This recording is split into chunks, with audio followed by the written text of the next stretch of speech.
பேசும் மொழியில் உன் பெயரை மட்டும் வாசிக்கிறேன். நிழலாய் தொடரும் என்னிடம் உன் நினைவுகளை மட்டும் நேசிக்கிறேன். உயிரெழுத்தில் உன்னை எழுதி என் மெய் எழுத்தில் மூச்சு விடுகிறேன். காலமெல்லாம் உந்த மடியில் ஒரு கவிதையாக வாழ துடிக்கிறேன்.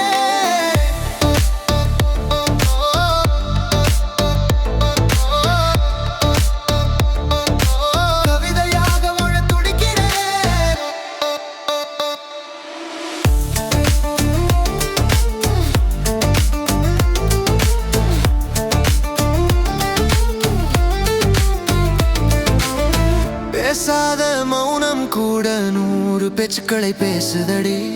நீ சூடும் பூக்கையில் எல்லாம் என் நெஞ்சுக்குள்ளே பூக்குதடி. கடல் அலைகள்